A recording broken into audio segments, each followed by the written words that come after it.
friends. Welcome to Woman-Owned Wallet, the podcast. I'm your host, Amanda Dare, a serial entrepreneur who has already made all of the money mistakes, so you don't have to. Now I'm working on my money mindset, expanding my companies, and having open conversations with women around a subject that shouldn't be so taboo: money. My company, Woman-Owned Wallet, and I are determined to help you foster a more positive relationship with your wallet and help you create a life that makes you say, wow. Hey, money makers. Welcome back to another episode of Woman-Owned Wallet, the podcast.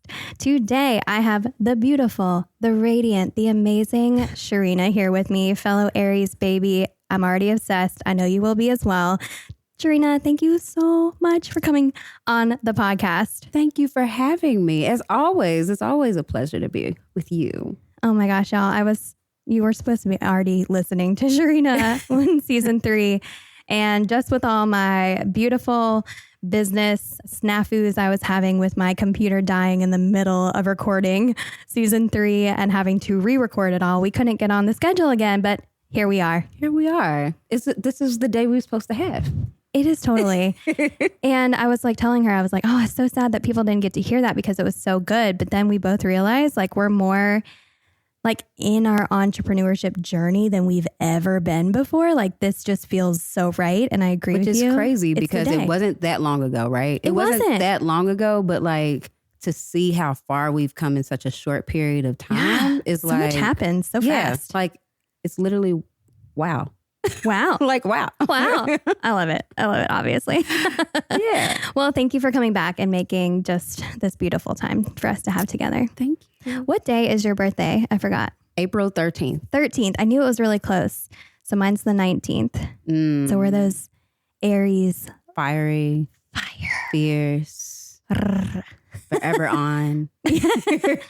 I'm like, how many businesses do we each have now? Like there's so many things going on. All the things. Oh my gosh. And I always love to tell people like how we met because I bring on people to the podcast that I know I say I'm like obsessed with everybody. It's fucking true. I am. I love conversation, love connection, love women, love speaking to each other. And I'm just literally fulfilling the sisterhood dreams that I didn't have as a child through this podcast and through this business. So I remember like meeting a little bit when I was going into Story and you were working at Story, which is a co-working space. And then I was in the Wild Accelerator program in season 3 and you're now, season 2. And now you're in the Wild Accelerator program season 3. Full circle moment. Full circle. Yes. Oh my God. Definitely full circle. Can you tell them a little bit about like Wild as it is now, like the accelerator? Because since we both were through that, and that's not how we met necessarily, but it's still like we were both going through that experience. Like, how's it feeling? Because you're in the middle of it. It is definitely, the name of the program is exactly what it's supposed to be. Wild. It is a wild experience for sure, but it's an experience that's like, I will say it's unparalleled to any other experience that me and my co-founder Kiana have had being in business. There's nothing like feeling like people are there for you in your business to see how, like, just to see you grow with nothing in return, right? Like just wanting to pour into you, but also being, you know, a minority like women, and especially for us, we're Black women, having access to people with more knowledge. And then also just like getting to have like these conversations with other women, it just builds a sense of community that at first I felt like we were looking for our people, right? Like, I don't know how you felt in Wild, but it was like, I was constantly looking for women that were more like me. And then like women that weren't scared to like chase their dreams and their goals and not be in the background to a man. And then you get in Wild and you're like, man, these are some badass women. Like, women. I still talk to them. Yeah. Yeah. It is. Because there's like 10 or 11 or so that were in ours. Because I think we had a pair, like you all are, a pair of founders as well. And I mean, yeah, I still talk to them. Like, I mean, I just ran into Sarah the other day. Now I'm going to like her massage therapist who's coming in down the road. Jess with Paver and New Vibes Wine is one of my clients. But also, literally, we got through the pandemic together because I was in it before the pandemic. And dear God, that was a lot anyway. But it united us. And I completely agree in a way that just, you're surrounded by women that you're like, I finally got to like, you know, like let my hair down kind of vibe of you're my peer and you're here not to judge me or to compete with me. That's not what it's about. And we were fed that for so long as like women, like there's only one spot at the fucking table. Right. Yeah. And this table full of women and especially diverse women. And I know they're focusing on that. And I absolutely appreciate that as a human, like to see all the love being put into women in Louisville is so, it's just so like heartwarming. Yes. Like, it's fucking time. Yes. It almost feels like a founder sorority. Ooh, like, that's actually really cute. that Sorry. would- that I'm would- like, what are our letters? that would be- I wanted to be in a sorority my whole life and I never did it. Oh, Exactly. Like that's what that's it feels so cute. like. Sorry. Yeah. A founder sorority. Like That made me really it's like happy. all women, we're all doing all the things. There's no competition. I do not feel a sense to compete with anybody. Like you said, there's enough for everybody to Absolutely. go get it. If 50,000 men have gotten it, there has to be room for 50,000 women. Right? Absolutely. So like to be a part of like a group of women who are not trying to compete or compare to each other, it's just like we're all on this roller coaster together and this is some wild shit. Wild. We'll get it wild. I'm down. That makes me so happy. And it's just so great to see it continuing. Yep. So obviously, you know, we have that connection anyway. You and your amazing daughter, Justice, have been a part of just my little wow world. And you're always happy to be in it and a part of it. You also obviously own an amazing business. So tell us a little bit about the elephant in the room. So the elephant in the room, we are, oh my gosh, like first of all, we're like in this growth phase right now. Because you're in this accelerated Yes. program. So it's And probably changing day it's by day. Crazy. But to introduce the elephant in the room to your audience, we are a people-focused culture company. We're moving away from some things and moving into a new space. And what we do is we cultivate comfortable spaces to have uncomfortable conversations in the workplace that may seem a little bit taboo, right? So diversity, inclusion, the sense of belonging. Like there's way more to diversity than just race.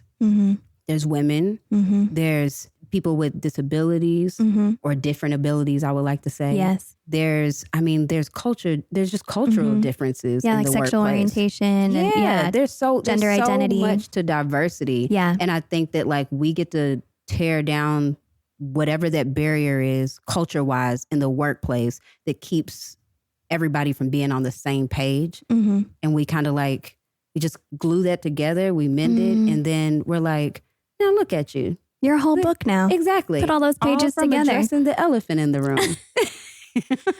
I mean, I love branding so fucking much. And like elephant in the room, just the name alone. Yes. Like you already get it. Yeah. Everybody already gets it. We already know, like we know what you do. We know what you are. You're like, we're going to address the elephant in the room.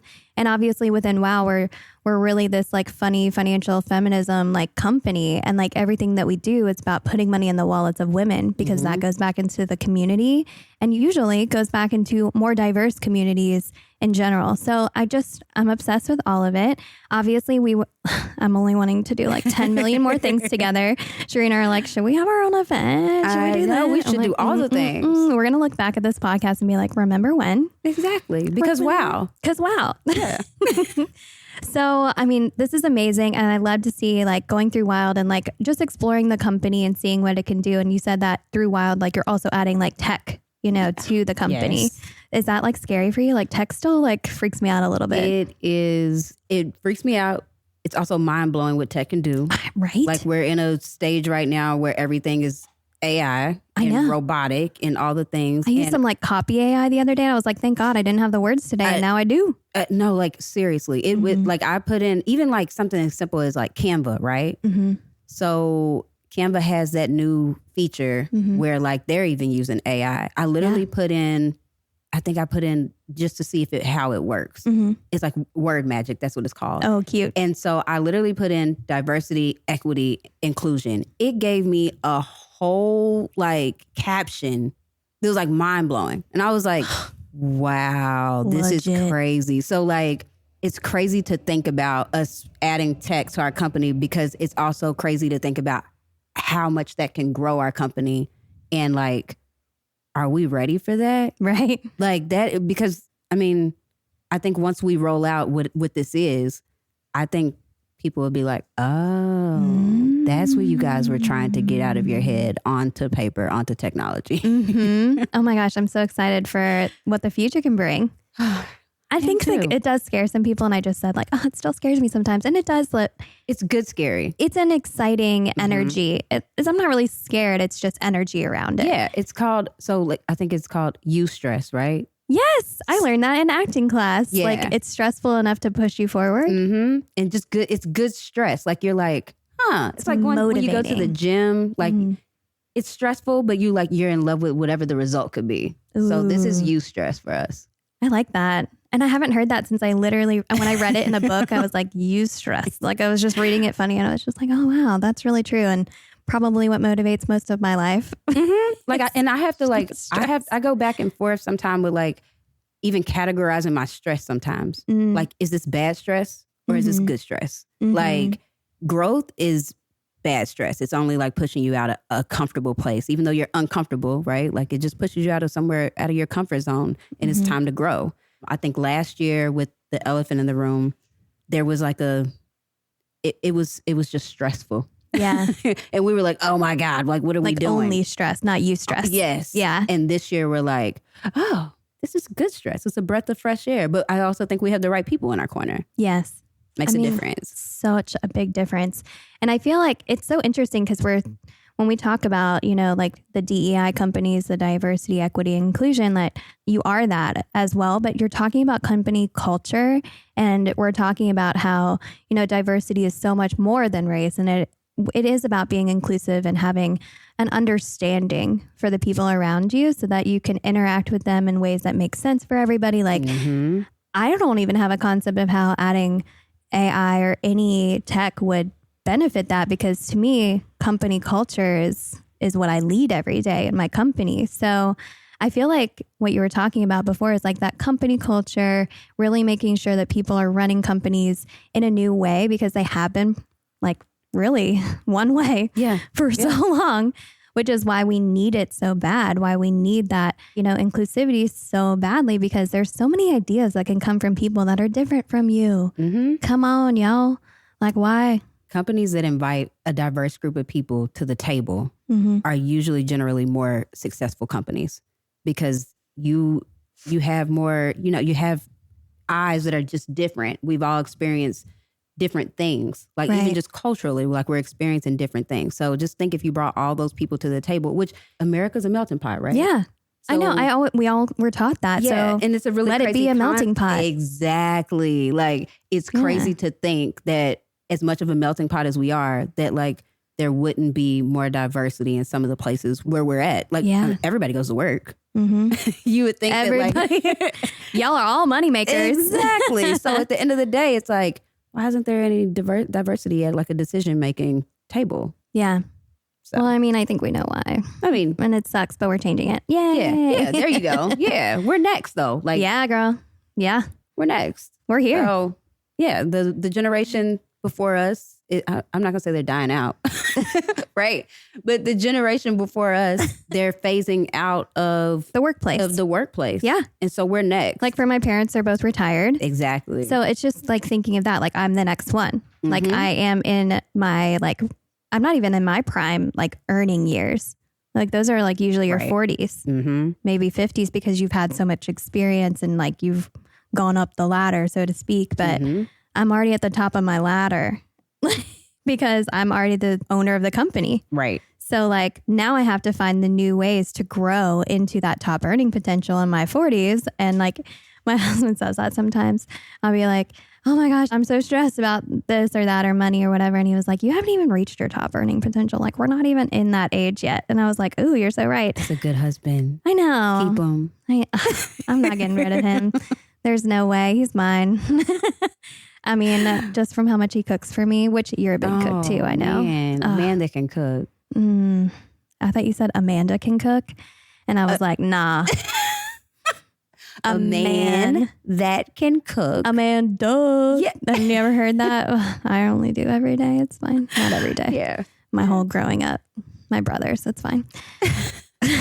Anyways, but yeah, I definitely am not letting go of him. And the other day, it was actually really sweet. It like made me cry at the table. I was also high, but you know, like it's fine. But we were like sitting there and he was talking to somebody new, and like we had been like tasting all day in Louisville. It was a whole thing for my father-in-law's 60th birthday. And I was not the only high one at the table. I'll say that. But he wasn't. And he was like, yeah, everybody thinks that she has her hooks into me, because he financially has supported me while growing these companies. And I recognize that. I own that. I appreciate that. And he's my best friend. I've known him for 20 years this year. 20 years. This man has stood by me and has listened and seen me. Like, it's amazing. But like knowing that I always feel like there's so much more to bring to a marriage and a relationship than money. Absolutely. But from the outside, it doesn't look like that. And so he's like, people always think she has her hooks into me, but I have my hooks into her. And I was just like, that's so sweet. Like, cause that is very sweet. Right? Like he doesn't think of me the way that I think even I say that. I'm like, oh, I feel so bad that I'm not financially always providing what you can provide. And it's never going to be equal. But guess what? I handle so many other things. Everything's fine. We're in love. Like there's so much beyond that. So for him to say that was just like really, really sweet. It made me really happy. And partnerships of all kinds, right? Like there's so much power in partnership. And just to have a husband who sees you and sees you in your dreams, right? Like in all my feminist vibes. And all your glory. Loves it. Exactly. It's like, possible, yeah. And to have that is like, it's a different type of push. Like imagine being in a relationship with somebody who was like, like you have to go get you a 9 to 5. He was more like, I'm gonna go work and you had to have every baby that I've ever dreamt of or something. And I was like, am I even in this equation? Am I even a human? I mean, that was in like high school with my one ever boyfriend. But still, like I was like, that's what I don't want. A woman's sole purpose is not to just sit around and have kids. Like have their kids. Like I want to have kids. You're obviously also a mother, but like that's not my sole purpose. Yeah, I have so many things in my life. I'm such a human. Yeah. Multifaceted. Oh my gosh. Exactly. I can do all things. All the things. And like I want to be engaged like mentally, physically in like a lot of different ways. So obviously there's a lot of engagement with that to, you know, be an amazing mother that I literally look up to you like all the time, like obsessed. Obsessed. And like how both of y'all joined us at Galentine's Day too. Like that was so fun. Amazing. Thank you. Yeah, we had such a good time. Well, thank you all so much for volunteering. It really meant a lot to me because you were both near the if you want to be my lover backdrop and you're helping people take pictures, being little hype girls for everybody, like obsessed. Well, I'll tell anybody, I have to say it on the podcast, as I've told you time and time again. Everything woman on wallet has always been like the best part of Target. So if you all know what I'm saying when I say best part of Target, like it's that one section that you don't even know why you're in, which we know why we're come to the woman on wallet, but you don't even know why you're in that section, but you just get lost in that section. Like, good job, Amanda. Thank you. I think it's like we were saying before, just, you know, we're silly and fun. And I think just through the pandemic and everything, especially, like it was too much. It's so much to handle these really big issues. Like you're handling really big issues. And I believe we're doing that as well in like obviously different but complementary ways to each other. So how do we make sure that like when we're handling these massive issues of like feminism and inclusion and diversity, like how can we make sure that we're doing it in a way that's digestible, that people will listen, and that we can, I almost think of it as like a teardrop. Like I kind of like give you a little bit at a time so that you can digest it, you know, so that it's not so overwhelming. Cause make it fun. Exactly. Because it can be very overwhelming, and these are very serious topics. But as I'm sitting here in my pink chair and we're both in like sweatshirt we did it vibes. Today. We did. It's rainy. Like we had to with like our drinks, and like I got a little blanket. Like I want to make sure, like you said, making comfortable spaces to have uncomfortable moments, like beautiful. I'm obsessed with that. What's like one way that we can do that maybe within your companies that you feel like does well for people? How can you create that comfortable space? Like I do it through comedy mostly and through bright pink colors and stuff. Like How do you feel like is a good way, or does it depend based on the business that you're in? I will say, I don't even think it depends on the business. I think some businesses are so tight and buttoned up that they forget, like the people at the top have forgotten like what fun looks like.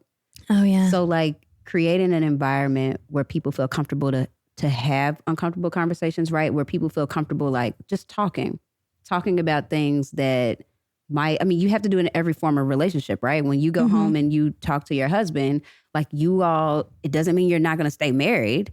It just means that we are having to have a tough conversation. And that's just literally what it is.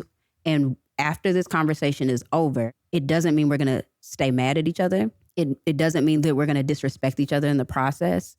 And creating a space in the workplace where people don't feel like you're going to retaliate against them for voicing a concern or for having an opinion on something. Now, you can have a crazy opinion, but as long as you're not acting on it, okay?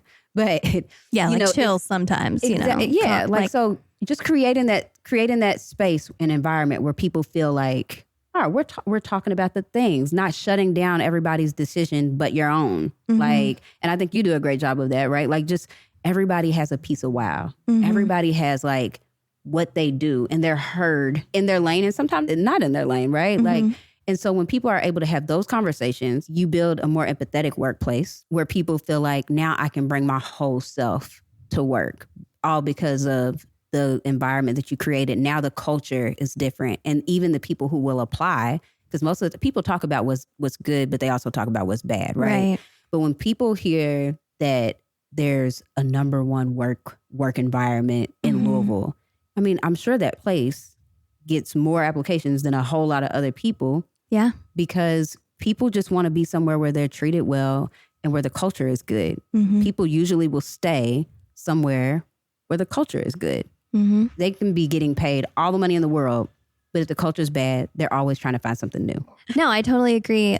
But these company cultures, how do we like make sure? Because so for me, I mean, this is my 6th business.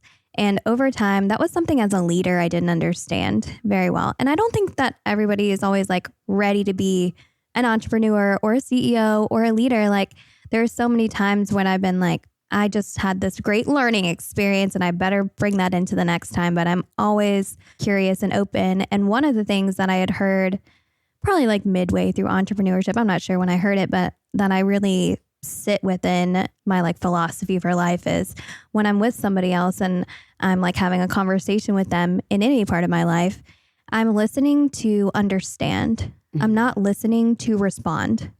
And if you're only listening and engaged to have your response like that fast right after it, that's not empathetic. That's not going to move you forward. You're going to be stuck where you are. I'm not interested in being the same person tomorrow that I am today. Absolutely. Ever. Absolutely. But you're also not stuck in your ways. Yeah. Let's do it new. I think that takes a level of self-awareness. I think when you are just more aware, you're like, ooh, I can't be stuck in that way. There's some people that are married to their ways. Yeah. Why? And I wish I could keep one way for a minute. Right? But I think it's the entrepreneur in you though, right? Yeah. Like we can't be stuck in our ways because from a business standpoint, that doesn't always work for our audience. We're also not in like super buttoned up job. We haven't created companies to where it's like, I don't think that we would ever run a business that way. Yeah. But it's like. But I think I tried for a little bit because I thought that was the way. Right. And I'm like, oh, this one way does not work for me. Very true. That is very true. So it's like you're kind of, just societally. Fighting yourself. You were like, oh, that's the way. Like I thought. Even within the new block, like having the sustainable, ethical little black dresses, like I was making workwear and I was wearing that every day because I thought that's how I had to look to be professional. I thought I had to look very modest most of the time, or I had to be, mostly comfortable because I wanted women to go out there and like be in corporate environments and like kill it. Like I want you to not have to like unzip at the end of the day to be like, God, yes. Oh, finally. Like, I think at my Wild Lake presentation, I was like, one of the women was talking about Spanx and I was like, anytime you're with me, you don't need them. Like we need to remove the constraints basically. Yes. And through the new black, like that's what I made was like, it ended up being work leisure because it's so comfortable that you're not held back by your clothing to move forward in your business or in your office environment or up the ladder, basically. Yeah. It was wear anywhere. Oh, and it felt good. Wear anywhere. Yeah. Too bad I closed it. I could have used that. Use that. You said it. But yeah, there's like, you still have all of that, but you're like, in my mind, like my creativity was constrained because within those confines of traditional whatever workwear that I thought or that I had been sold my whole life, like was darker clothing, was covered arms, was no cleavage, like, you know, and honestly was most of the time not comfortable and very like solid prints and stuff like that. And creatively, I was always wow. Like my brain was like, yeah, but I can't even see you. Even interact with it. Yeah, I can't even see you being so cookie cutter. Yeah, I was.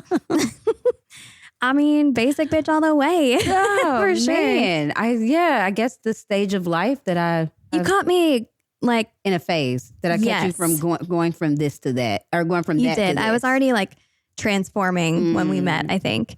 And I mean, turning like 30 and like there's just going through the pandemic. And I mean, I bought my first house with my husband. This year's our 10-year marriage anniversary. Why did that sound so weird when I said it out loud? Like anniversary of our marriage. So like, I feel like I wasn't as secure for most of my 20s. And oh my God, yeah. Right? Our 20s were so insecure. I'm like, you guys, they say like 20s is the best. Fuck that. 30s. I'm loving 30s. Like, yes, I'm just loving it. I would not. So I was looking at a girl on Instagram, All Is Fair in Love and Fashion. Ah, yes. Rashonda. Oh my God. And I think that, I guess somebody had made a comment somewhere out in the universe because, you know, she talks about a million different things. Yeah. But age shaming. And she was like, there's really not a day of my 20s that I would go back to.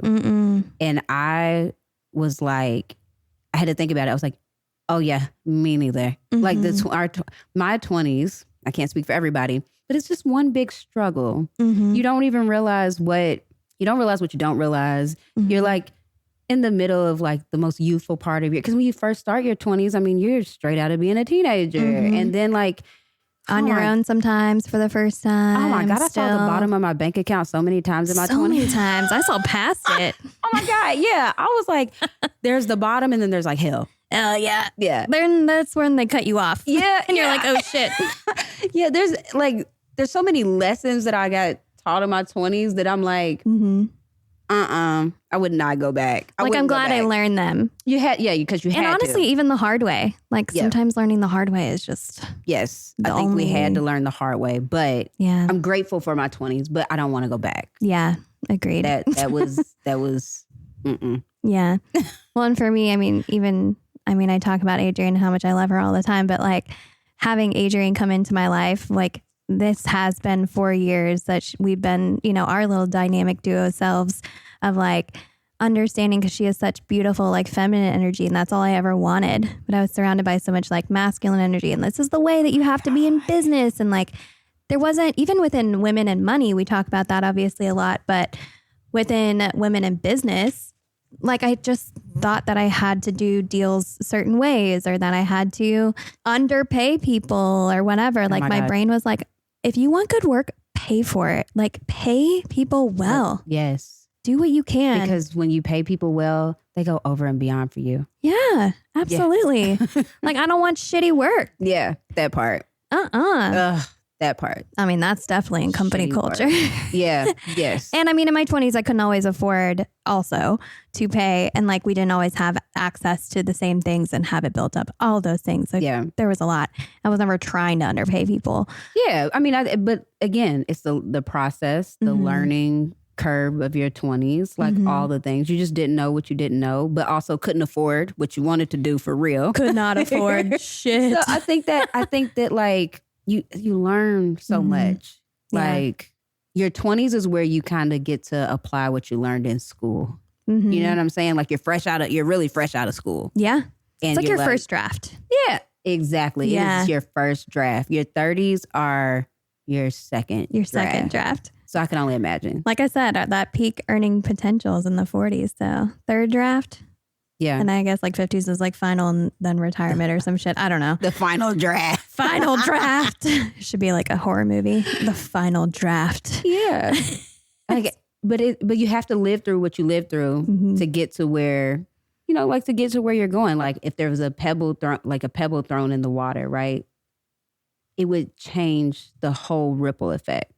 So like if one thing didn't happen, the next thing wouldn't have happened and the next thing wouldn't have happened, which is why I don't think we regret anything that happened in our 20s because we wouldn't be where we're at today. Like we wouldn't possibly not been motivated to do what we're doing. So like, I don't wish that there was one less pebble thrown in my water. Oh, that's cute. I try. I like that. Like, Thanks. I mean, I'm always for an alliteration, so I'd be like pebbles in the pond. Yeah, I would. I wouldn't change. My pond is full of pebbles. My pond is full of pedal. Oh, you just said it wrong again. My pond is full of pebbles. All right, well, I guess we can't do it. Yeah. If I can't say it cutely, it's not happening. Pond is full of pebbles. Yeah. There we go. Pebbles in my pond. Pebbles in my pond. That's easier. That's way easier. I don't regret any of the pebbles in my pond. You know? Either. I mean, that totally makes sense. So let's get into that a little bit. Like, let's talk a little bit about money and where you got started with that. And like, you used to think, I was like reading through that like money grew on trees. And we've talked a little bit about this, that like a lot of people, when I interview them, they start out with a lack mindset. And I love in a lot of ways that you have the kind of opposite experience in that you thought money did grow on trees and that you had this abundance mindset in your youth and like as a child. But then what happened? The well went dry as soon as I had my own baby. No, too many pebbles in that pond. Too many pebbles in the pond. I think we just had this discussion that I think I'm back at an abundance mindset. Yeah. But I think it took a minute to get back here because I think that I was trying to figure out how I was going to get back here. Like money just flows. Money comes my way. I attract money, right? And then, but it got to a point in life where I was like, but how? But how though? And I think because I feel like people say the affirmations a lot, but they don't attach it to action. That part. Which is why the affirmations don't work. And us Aries, we want the action. I don't need the distractions. I just want the action. So how do we like go from affirmations? I know. I think everybody's like so big on like, you have to manifest. And I'm like, yeah, but you can't just manifest. You can't just manifest and then sit on the couch. Yeah. You can't just have an affirmation and just sit on the couch. Like you have to go work for something. So I guess it's just, what would be the part where that would make you want to get off of the couch and really act on that. And I think that's the part that I'm just now putting together. It's the glue. And I'm just now putting that part together. And I'm like, oh, okay, this is something I would want to act on. Because everything else in my life was so boring and I felt draining. Like, just going to work a regular 9 to 5 and being dressed boring. And then, even down to like my hair. Everything was boring. And I was just like, I don't really have anything that was making me want to act on anything differently, which is also what the definition of insanity, doing the same thing the same way. Yeah. A million times, expecting a different result. Yeah. How do you get off the couch? How do you get off the couch? Are you an external processor? Like, do you like to hear things and like having, because I feel like that's where the affirmations like helped me. But I don't know if I physically said them out loud for a long time because I was like, no, that's a silly. Yeah. Because it's not action, but I like to hear things. I do like to hear things. Yeah. Like I listen to like audiobooks versus reading the book. Like I like the experience of sound. Yes. Because I like to feel like how it makes me feel. But what makes me really get up off the couch? Yeah. What makes us move? Being not boring, like we're so scared of being boring. I think I'm scared of being boring. I also think I'm scared of dying with potential left on the table. Ooh, I'm totally scared of that. I think that's it. Like my mom used to say that the dash between your birthday and the day you die is your life. That dash is your life. And so like, what did you do with your dash? and you would hate to have died, right? And then like, and when somebody looks at your dash, they feel like it was like half instead of like all the way to the end. Like a long dash. Yeah, like I want to have my dash truly at my death date and not the day I died living. And I think that is what got me off the couch, like not wanting to leave an ounce of potential on the table. I don't want anybody to like be at my funeral like, oh, you know, well, she had so much potential. And oh my gosh, all the things that were going on in her head that she never got to put on paper. Like at this point, we're in our 30s. I'm not saying that we've lived a life long enough to achieve everything, but we've lived a life long enough to start striving toward the things we want to achieve. Yeah. We're not dying so young to where we could not have done that. Right. And then you see people out here like truly getting it with less than we've been given. Right. And so that is what makes me get off the couch. That's a beautiful way to say it. I love, and it kind of does feel like a dash. I mean, we just said that we were trying to record in season 3 and now it's season 4 of the WOW podcast and like how different we feel. And it is a dash, a mad dash. It feels sometimes between those two dates. And in order for me to like appreciate the dash, I like really have to make sure that I am slowing down because I used to move so fast. Yeah. I was impulsive. We talk a lot on this podcast about being intentional. Oh my God. She's squirming over here. That's how I had a baby. I was impulsive. Impulsive. So like we talk a lot about that, about being intentional and how do we make sure that like you said, like the dash is worth it basically, or like that people are not always just saying at the end, like, oh, she has so much potential. That probably is one of my biggest fears too. Yeah. I think that's some shit that I'm trying to accomplish that I want other people to see. Like, I think I don't have a regret because I was so young, but my grandmother passed away some years ago and I wasn't at the point in my life where I could do much for myself. But my grandmother was one of my like very best friends. Like I grew up in a multi-generational household and she was always there. And there were just things that I knew I wanted to accomplish that I wanted her to see. Yeah. And I wasn't, again, at a stage in my life, I was too young to, and some people do, but I didn't have the tools in my backpack to really figure that part out for myself at like 18. And now with my dash, I'm to a point where like, I know my parents are getting older. I know my daughter is getting older. And if my daughter is getting older, then my parents are even older. And like, there are some things that I want to accomplish before something happens to some people that I really love. I want them to be able to see the fruits of my labor. Like my dad helps me out so much with my daughter, picking her up from school and doing all these things so that I can be a part of Wild, so that I can grow my business and all of those things. And so like right now with my dash, I'm trying to be patient, but move as quickly as possible because I want my dad to see that you were picking up my daughter and you was allowing me to do all these things. And here is the fruits of my labor and yours. I was going to say, I literally almost cry right now just because I was thinking about that a lot recently. And like, because it's not just our labors. It is their labors. Yep. And I mean, you know, I dog on my parents all the time. I'm like, you guys, you didn't teach me things. Of course they fucking did. Yeah. You know, and I'm actually getting my mom on this season of the podcast. Ooh. And y'all, I think it's going to be so interesting to hear us speak about it and to even understand her money story and to like, I feel like I'm trying to become a mother. Like I'm actively trying and I went from struggling to trying and now I'm like nesting. My word is nesting. Okay. So for me, creating multiple streams of revenue that are running themselves without me, like now the storefront is doing so well and we have Paige who's running it, and just when you find that right person and you have that great company culture, like bringing it back to that a little bit is like, I can now go and have this baby and receive the help from my parents that they want to give to me. And I can show them the fruits of my labor. Like I needed this tangible thing to exist. Yes. For them to walk into, for them to experience. Unfortunately, they weren't able to come to Galentine's Day. So like for me, I'm like, okay, well, you can't miss the next thing. Because if they had been able to see that, to me, it's just showing them that what they did for me, like showing them that they're part of this big world Mm-hmm. that I'm trying to create, and that no matter what I say about my personal experience growing up and like experiencing, you know, and understanding their own traumas more, and like I'm basically everybody's fucking therapist at this point. Isn't that what millennials are? Isn't that what like oldest daughters are anyway? Yes. Oh Like project managers and therapists. But even going through all of that, like I want to share it with them because I want not just for them to be proud of me.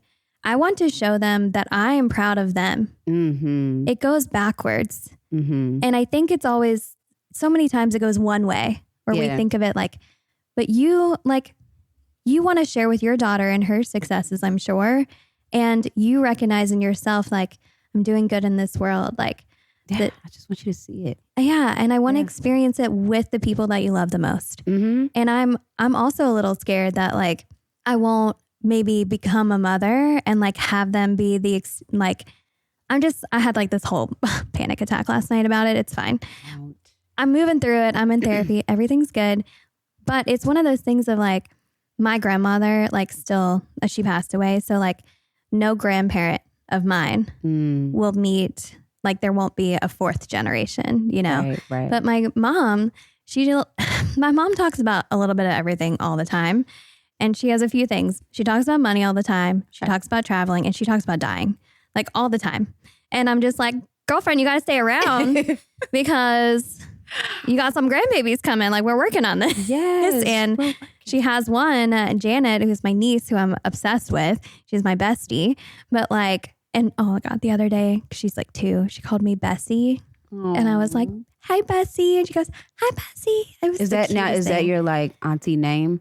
Well, yeah, that's what I'm going with, because Aunt Amanda, like... Yeah, no. Just tell her to call you Bestie. And I said, so even my mom gave me this little cactus that said Besties on it from Janet at Christmas. Yeah. It was the cutest thing. We're moving into that phase. Besties. Where nobody's going to be called what they're really called. Yeah. My daughter calls my mom Lovey. Lovey? Oh, I love that. Oh my God, that's so cute. Hear that? It's your wine calling. Whether you're celebrating a special occasion or just the end of a shitty day, New Vibes Wine is bringing only the best vibes with their Elevate Prosecco-style sparkling wine. So pop the bubbly and get to the celebration. New Vibes Wine was founded by 5 women during the pandemic as a way to celebrate and stay connected during uncertain times. New Vibes is dedicated to providing incredible wines for both the wine curious and the wine connoisseur. Get free shipping on your first order with promo code WOWWINES or visit our link in the show notes. You can even create your own vibes and learn how to host wine parties and impress those bougie friends of yours with the New Vibes Wine Collab Club. Sign up today at newvibeswine.com.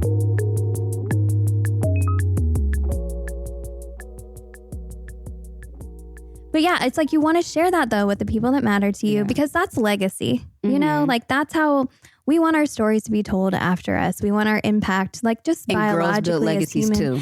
Too. Fuck yeah, they do. Like stop being a lady, be a legacy. Yes, I think there's so many people in this world when like a lot of the times you'll see like men say, "I want a son so I can leave a legacy." You have a bomb ass daughter. Yeah, like I don't know. Girls, hear me when I say this. Mm-hmm. Girls leave legacies too. Absolutely. I'm leaving a big fucking legacy. Yeah, like what? Yeah, no. Yeah. Kids, no kids. Because I was thinking about it the other day. I was like, you know what? For like motherhood with my journey, Dolly Parton has endometriosis and she never had children. And my husband hates being in the public eye. He's like, I don't want to be in your time-lapse videos. I don't like it. And I was like, you know who else is like super into being in public and like being this philanthropist and doing these amazing, creative, exciting, experiential things? Dolly fucking Parton. That's my bitch. But my husband and her husband, Carl Dean, has only seen her perform like 3 times. And like nobody even knows who he looks like. There's no photos of him. And I was like, Ryan, like we can definitely have this life. Look, Dolly did it. I was like, still doing it. Still doing it. For forever, please. I'm going to knock on some wood right now. But like, it's so cool to see that. Mm-hmm. And even to see her relationship like with Miley Cyrus, like that's her goddaughter. Like my niece is still my family, you know, like I have all this like beautiful like legacy. And we started this podcast on her birthday for that reason of like, we're going to try to change the conversation around women and money so that when she's older, she doesn't even have to worry about these conversations. Yeah. She can tackle some new ones women that I don't even know. Have money too, bitch. Yes, bitch. Have money too. I got her to curse you guys finally. No, just kidding. But yeah, it's just cool to see it like all come back and then realizing that the legacy part of it is like, that's their legacy too. Mm-hmm. When you're doing cool things, when your daughter's doing cool things, including them in that, it shows the fruits of their labors. Absolutely. I feel like we went from like company culture to like family. Yeah, but it's important because it's relationships. It is. It's relationships. And just to even, go back to like even our parents, like because they are getting older, I think that like the same worries that they had about us when we were kids are the same worries that they would have about us as adults. You don't want to leave your kid. Like the biggest fear that I have as a mother is to leave this earth before my job is done. So I feel. And so I know that like with my parents now, my dad always says it because I'm not married. He's like, I just want you to find a good man and, all this other type of stuff. But then he's walked into rooms where I've been so well received. And my dad is like 72. But he always talks about death and dying as well. Yeah. But he's always like, I'm like, they hit 60 and they just can't shut up about it. Yeah, I'm like, what? Like, is this tomorrow? Like, what are you doing? We're prepared. I'm your executor. I get it. But like, can we just have some fun? He always brings up like when he walks into rooms where I'm being well received, he always says, "You're gonna be okay." Yeah. And like that to him, I think feels like we've done a good enough job to where if something was to happen to us, you're going to be fine. Look at all these people in this room who are loving on you and will be there for you. They will be there for you. And will pick up for me as I'm gone, from their perspective. All legacy. Yeah. Oh, beautiful. Full circle conversation. Listen, truly, you do not need no man. I just happened to get one in like 9th grade. Oh, girl, I can't go back to the one I was with in 9th grade. Oh, yeah. All good. All good. Yeah. Yeah, it's crazy to think though. But so yeah, going back to just a little bit more childhood vibes, like, so abundance, feeling good about it. Like, where do you think that abundance came from? Like, do you feel like, you just maybe already always had something, always had everything you needed, or did it just feel good to have what you had? Like, I think it was all of the above. I felt good to have what I had. So you were grateful from a young age. Definitely always grateful. This is how grateful I was. I literally have a screenshot in my phone of a letter that I wrote to Santa Claus. And it was like, hey, Santa, I'm in Indianapolis this year with my aunt, but so you can bring my toys here. Yeah. But like, there's kids that don't have much, and I need you to still take care of them, even though I'm in Indianapolis instead of Louisville. Like, don't forget my Louisville friends. Don't forget my friends. Yeah. And so, like, I think that, like, I was also raised by, like, badass women. Love it. Me too. Just tough women. And I'm just like those little softies. I never saw them, like, gift and curse. I never saw them, like, fold. Yeah. Me neither. My grandmother was an immigrant. My mom and her sisters, they were all like, one was military. My mom was a single mother. I mean, she had my dad, but I was with her majority of the time. And I mean, she was just always getting it. I saw her like go back to school and get her MBA during my childhood. I saw a lot of never stopping. And so it was one of those things where I was like, my life is just good because she works hard and she's going to keep working hard. So, like I never saw money the way I saw it when I hit adulthood. Yeah. It was really just like, money grows on trees. This is good. And I think that Again, that was a gift and a curse. Right. I think so. I mean, because so many people that we've like talked to before are like, I saw my parents stress about the bills, and I remember thinking that some things were important to spend money on and some were not. Like I remember learning like some things, and I'm sure in parenting, you're always going through this of like, you're just experiencing life, and everything that you're doing. I think you even said this to me one time, like it's the first time you're doing it as well. Like with her, there's just so many things. So for relationships to be more open and more ready to have intense conversations. And being more open with our daughters. I think people parents hide a lot from little girls. So beneficial to be real with them. Yes, just be real. Like, because I also think that like, that could be the reason that sometimes women are behind on money, right? Because like a man is always taught to provide. And so there is always conversation about money. And women are taught, like we're good homemakers, right? And not necessarily that we're not taught to go be great, but nobody tells us to go provide. Yeah. So we don't think about it in the sense of money. So with my daughter, I'm not teaching her to like, I'm not necessarily saying you have to provide. But in the case that you don't have a man, you have to know how to get it, or you have to know how to maneuver or whatever. And, I think that's probably why I have those money conversations. And you have to know how to keep it. Yeah. But also I don't know where society will be when she gets to... Yeah, just a partner in general. Yeah, like just having a partner. But Black women are the least married women. Gotcha. And by the age, I think of, don't quote me, but I think by the age of like 40, somewhere around there, we're even more unmarried than Black men. Oh, really? Yeah. Okay, got it. So it is very important for me to teach my little Black girl, because I don't know how society will change, right? Yeah. To talk about money, be realistic about money, know how to make money, save money, like all of those things that I felt like I didn't necessarily understand at that time. I think it's interesting. I just had a thought from what you were saying is like, I've talked a little bit on here about how I have two brothers, older and younger. I'm the middle. And my parents still don't believe me, which I'm still trying to get through their heads about.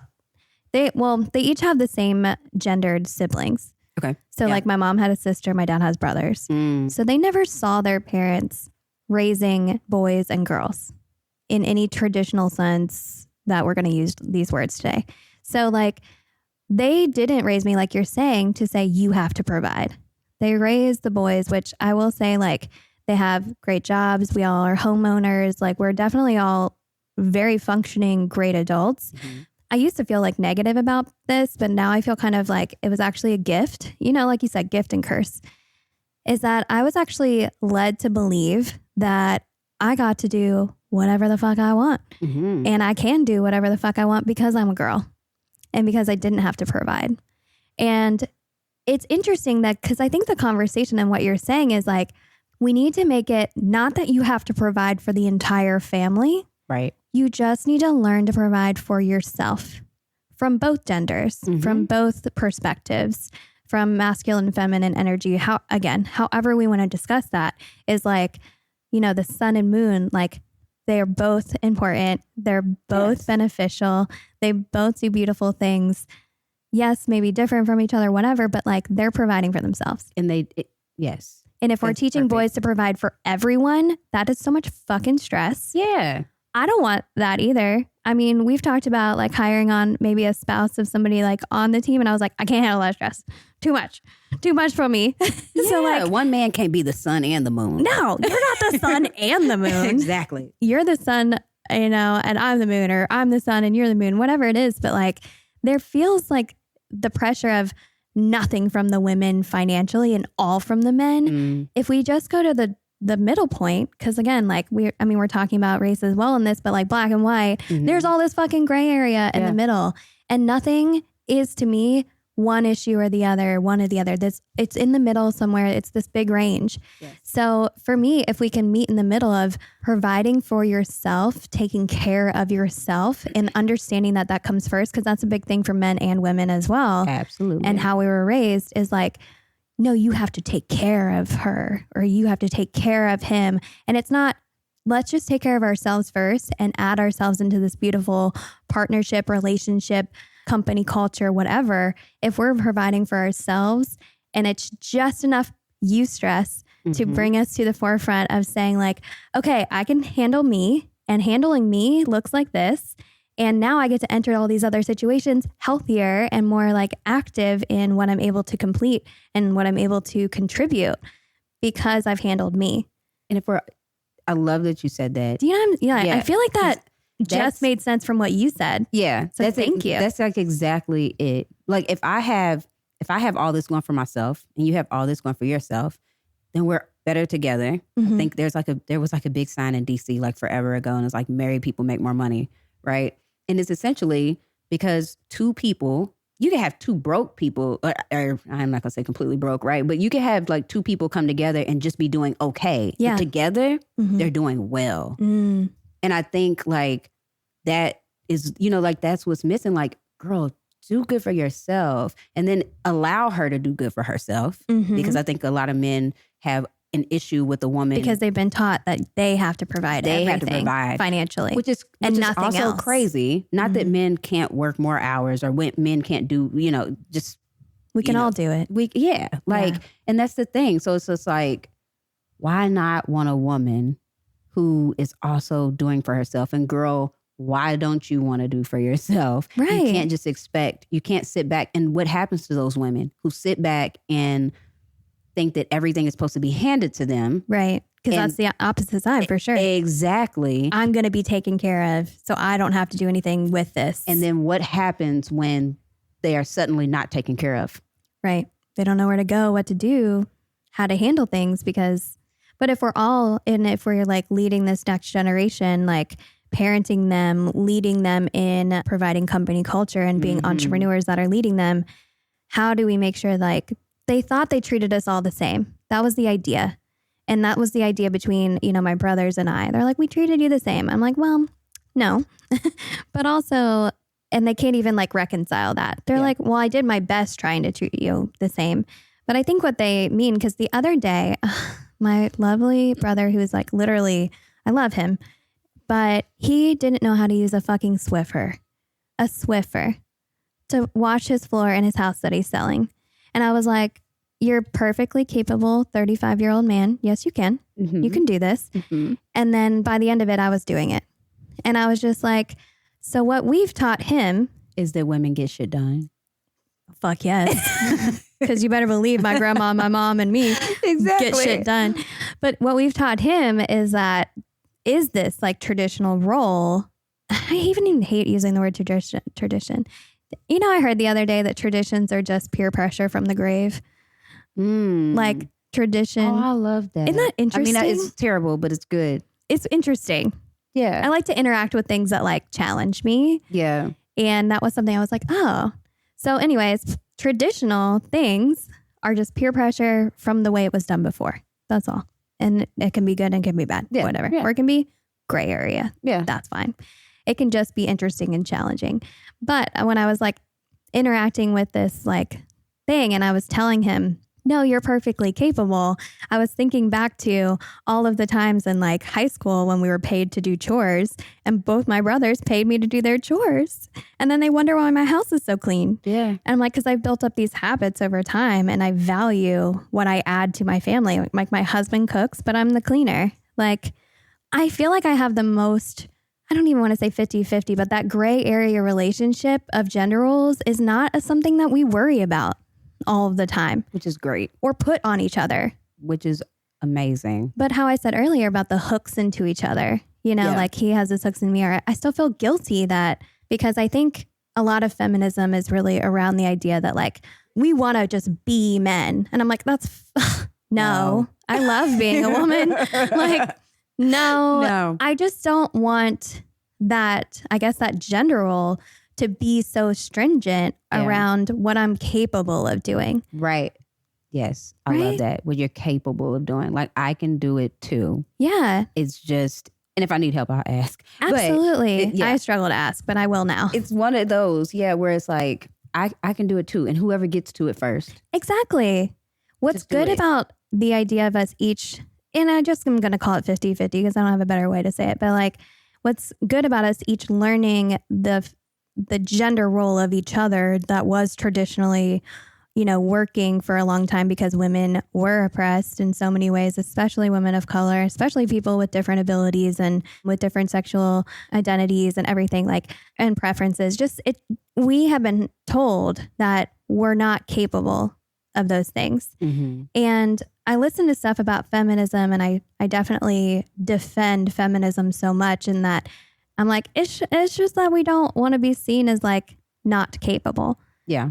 And we are. So if for my husband, as we go into the partnership that is parenthood together, we're not concerned about, he's never going to change a diaper, or Amanda has to close all her businesses and just stay home. I was like, nah. Do I want it to work for me easily? Yeah, I want to be a very present parent. But he's not concerned about the money stuff. Even just now, I brought a lot of bias. I was like, I'm not bringing in as much money, because that's not what actually 50-50 of any relationship or partnership is. Yeah. And it's all the other things too. Nothing's ever going to be completely balanced. Right. So do you mind if I share a little other thing with you? Yeah, go ahead. So somebody I was at this panel and I was moderating it, and it was for Beauty Boost Louisville that I love. And somebody said on that panel, balance isn't the word. That's not the thing that we're trying to strive for. Harmony. Yeah, that part. Yeah. That part. I was like, it's so harmonious. It's the flow of life. Everything is going to need a different amount of attention at a different time. And I love music. So I'm like, harmony, let's go. But balance is the scales, Yeah. Very Libra energy. And if you look at it as balanced or imbalanced, you will always be trying to figure out who's doing more. If you look at it as a flow, then you'll just realize that water doesn't flow at the same rate all the time. Sometimes maybe a stream that flows into it is going to dry up. Mm-hmm. And it doesn't mean that the water is not flowing, right? It just means that little piece at that point in time just doesn't have enough water to flow into the main stream. Mm-hmm. And if you look at your marriage or any form of relationship for that matter, that, then you'll realize that everybody doesn't always have it to give. Mm-hmm. But you gave so much to it in the very beginning that your relationship doesn't, and not necessarily in the very beginning, but you all give so much all the time anyways, that it's not going to break down if one person is not able to do their part at that particular time. Right. You've built something good enough to where okay, no, we're not going to always be quote unquote balanced. Right. We're just let's just live good. Let's just let it flow. Yeah. And it's going to happen. And in parenthood. Yeah. Tell me all the things, Let it flow. I'm going to call Cherena every day and be like, what do I do? Yeah, let it flow, because you do have the perk of having a partnership. Yes. And I will say this. Yeah, I see this all the time. Women who have a really good man struggle with allowing him to be all that he wants to be too. Mm-hmm. Because we're so mama bear, right? Mm-hmm. We're like, no, I have to change the diaper. You didn't do it right. You didn't blah, blah, blah, blah, blah.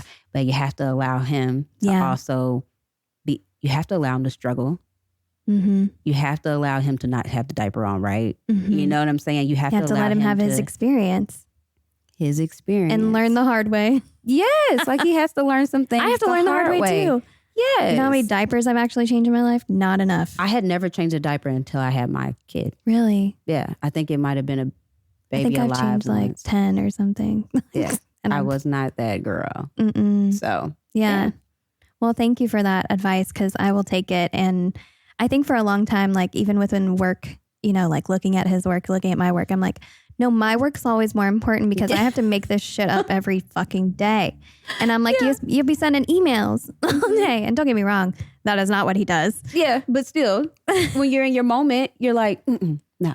I'm like, it'll never be as hard as what I'm doing. And I'm like, Amanda, like he's allowed to have his own fucking other hardships that are not your, like, it's not out, like people are not thinking about us all the time. Like that's why taking care of yourself and understanding yourself and providing financially and spiritually, emotionally, otherwise for yourself, and then moving into those company cultures or relationships and every person, everything. I mean, I have a relationship with money. I have a relationship with this building. I have a relationship with this chair. Right. This is my grandma's chair, by the way. I always have her around. So, and she was chatty Kathy. So I always sit in here or chatty Janet. Like she would like follow you to the bathroom and still keep talking kind of. I'm like, grandma, I have to be like, nah. But I always like, you take in that relationship with everything around you. It's not just people, but the most important relationship has to be with yourself and has to be with your own growth and your own understanding of yourself to be able to contribute positively to society, to your company, to your employees, you know, and to your like personal relationships as well. And like removing a lot of those expectations around they have to see it my way, like all the time. I'm like, no, they don't. And they can't. Yeah. That is the big part. They can't. Good. Because you're the only person that takes in all that's with you all of the time. Not everybody is like, nobody's having this like relationship conversation that we're having, but I'm about to go talk to another person and be like, oh yeah, they weren't a part of my last conversation. Like they haven't been a part of every part of my life. So expecting them to fully understand you, like, no, fully understand yourself. Exactly. Yeah. Yeah. And that's what builds confidence. That's what you do in your 20s, right? I think I get it. Yeah. I was like, I wonder if, I don't know, Aries and assertive are both like similar vibey words. So I was like, I wonder if that's just us too. We're assertive little ladies. We get off the couch. Not right now. Yeah, but we do. We're those vibrant people who just need to just keep going. Yeah. So I think it's the Aries that I've seen. I haven't experienced. I know Aries women are different than Aries men. And April Aries are different than March Aries, I've learned. I think March Aries are more chill. I was about to say the same thing. Yeah. I think they're just a lot more chill. They are. Maybe we're closer to Taurus, so we're like stubborn. Picking up on different vibes. Yeah, I mean, I'm the last day, so I'm very stubborn. Yeah. I'm going to do it. Yeah, I'm the 13th. I'm really stubborn too. I do know that about myself. I would never have admitted to that in my 20s. Me neither. I thought I was a negative, and I was like, it's actually a big ass strength. Yeah. Like, I'll get shit done. Yeah. I think that's what's so cool about you is like you're such an executor too. Yeah. Sometimes I feel like I'm not necessarily the best executor. Well, and I don't think it's because I'm just sitting on the couch. I think I'm doing so much I don't realize I'm executing. So to me, it feels like organized chaos. And then by the end of it, it actually got done. And I'm like, maybe I did execute. Yeah. Maybe that was a thing. Or maybe part of the execution was just inspiring somebody else to have their own permission. I think that's it. To do it. I think I am the executor. I'm the executor. I'm the one. That does sound funny. I'm the one that encourages everybody else to execute. Yeah. And so my energy is always like, no, girl, you can do it. No, girl, you can do it. But I also feel like that's the biggest part of me being an executor. Like I'm that person who can inspire other people. And I think I don't have to get off the couch for that. You don't.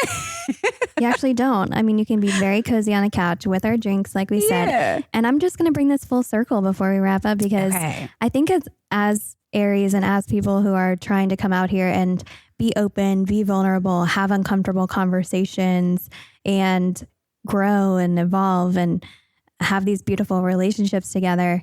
When we are doing that, when we're going out, like you're literally executing right now. Like you're doing things right now. As I'm sitting on the couch. As you're sitting on the couch. And in a way, it brings us back to our parents, which we've spoken a lot about. Like we thought we knew what we were going to talk about, but hey, this is good. This is great.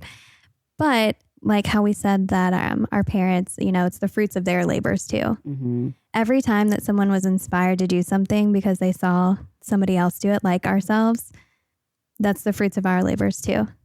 Yep. And that grows like the entire community. Oh. So yeah, it's gardening. It's just gardening. It's gardening for people. It's people gardening. Planting those seeds. Yeah. It's like reminds me just like the Matrix, but just not as cute as a gardening thing. Yeah, we're just gardening. We're just cultivating. We're creating community and we're creating understanding of people for themselves. Absolutely. By understanding ourselves better and them just hearing it for the first time, they might not have explored something that they are interested in. And especially they're like, I didn't women. know I was interested, especially women. Especially women. Well, because that's who we obviously relate to. Yes. And I think experience. Like so many women are sitting on so many grand ideas and they're not really sure how to get shit done. But like the first step is just moving, just getting off the couch. And I think that like what we do, our work is so important in empowering diverse groups of women to just do it. And just us being who we are shows that it can be done. Yeah. And I think that's so important. It's so important for other women to see other women just doing it, especially women that are so normal. Like we're just normal. Yeah. I mean, we're like, I'm going to go home tonight and like eat food and sit on my couch and watch Ted Lasso again because I'm obsessed. By the way, you should watch it. You would probably love it. I need to watch it. I'll send you something for it. It's so good. But I'm just going to do that and like play Animal Crossing and probably get high. Yeah. Hang out with my husband. Exactly. Like it's not that serious. We're not super women all the time. We're just super women. Yeah. Like, ooh. Yeah, we're just, like we're just doing what we normally would be doing in our normal everyday lives. And I think that women run the world anyways. So we just have to step into our power. Yeah. I think it was Celine Dion that said like, you don't have to be good all the time. You have to be good when it's time. Oh, I love that. Yes, you just have to be good when it's time. When it's showtime, just be good. Yeah. When the lights go out, just chill. You're good. Like yeah. I love that about it because, I think she said that on like The Voice one time randomly. I love that. But I collect those little inspirational quotes and they sit really deeply in my soul. I'm that type of person too. Yeah. I don't know if it's an Aries thing or it's just a me and you. Well, it's because we're watching them accomplish something and they're challenging our mindset. And that's all we're trying to do too. Yeah. And so we take that in when other people are doing it. And we're just like, this iconic woman, Celine fucking Dion. Yeah. And even when I was like anxious about like my own like nesting and pregnancy journey, I was like, well, Dolly Parton, like she's still a mother. Yeah. Like if you think of all the things she's birthed, think of all the fertility around her. Like it made me less scared. Yeah. I was like, I'm still fertile, like I have creativity everywhere. Yes. And everybody's journey is so different. And just realizing that your journey is different too. And I think that people like to feel like they know where they're going. Yeah. And that it's not going to be hard. Yeah. And it's like, no. And then like, just for you, like your journey of parenthood, it starts not when the child is here. Like you're already starting your parenthood journey, whatever that might look like when it happens. And who's to say that it, like on the flip side of this, it will just look totally different than what you imagine. Yeah. Whatever totally different is too. Yeah. Like, I mean, I can't even imagine truly like, yeah. Because it's just going to be what it is. Exactly. And I think like when we watch these other people, we're like, oh, I want their roadmap. I want exactly what they are. And because they're not with you all the time and because they haven't experienced all the things, the positives, the negatives, the conversations, the jokes, the traumas, like the things that make you who you are, like it can't be somebody else's story. It can't be somebody else's roadmap. But what we can do is we can take the little bits that sit with us, that, go that like deep down burrow with their little seeds that, that we're collecting. And then we can plant our own garden. And that garden is our story. And as you like take in these influences over and over and over throughout your life, like remember that your garden, looks a certain way. It cannot be just like everybody else's. And you have to tend to your own garden. Tend to your own garden. Yes, I love babe. that. Like you do. You have to tend to your own garden and you have to like own that shit and understand that like your garden can't grow without you. And I think that's the thing that everybody is so busy looking on the outside at all the things that everybody else is doing. And then you get in that mindset of like, and then you're sitting there with your parenting journey and you're like, well, why is it not, why is that not happening for me? But you're like, you're already on it. And whatever comes to be of it needed you. Yeah. It could not have been right for everybody else. Yeah. Like, and even the seeds that you plant, like they all grow at different times. Like trees take longer.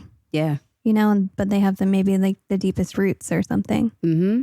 I mean, listen, there's like 10,000 analogies that I'm obsessed with from this. Like, I swear, like, we always have a good conversation. Yeah, I know. And that's why I bring people on that I'm like, no, I fucking love these people. I am obsessed. I am excited every time. People think it's too good to be true, but it's just good and true. Yeah, it's just good and it's just true. Yeah. Well, moneymakers, we'll wrap it up here. So, Cherena, just like tell all these moneymakers how they can put money into your wallet. How can they follow you, love on you, hire you, all the things? They can meet me on the corner at No.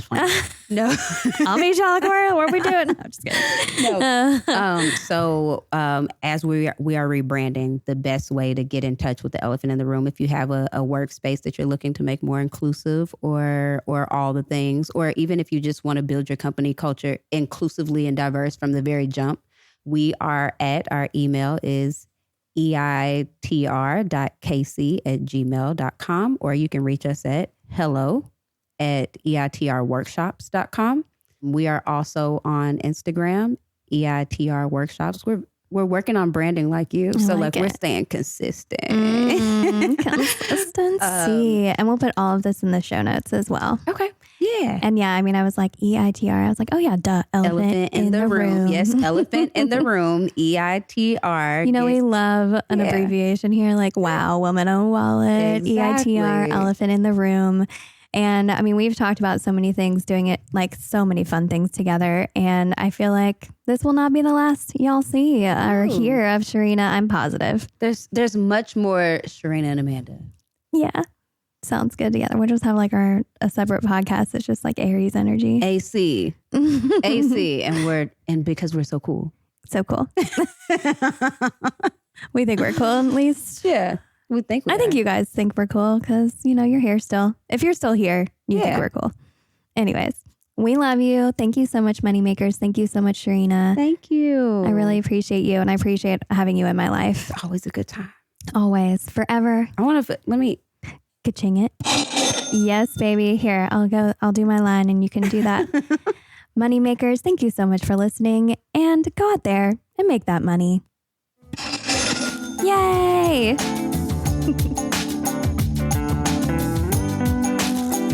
If you want to put more money into the wallets of women like we do, then check out our website, thewomanownedwallet.com. And we can't wait to continue the conversation on our social media. So definitely follow us on our Instagram @womanowned.wallet and on TikTok @womanownedwallet. You can support us by following our podcast on Apple, Google, and Spotify. And don't forget to leave us a review. Thank you for listening to Woman Owned Wallet, the podcast.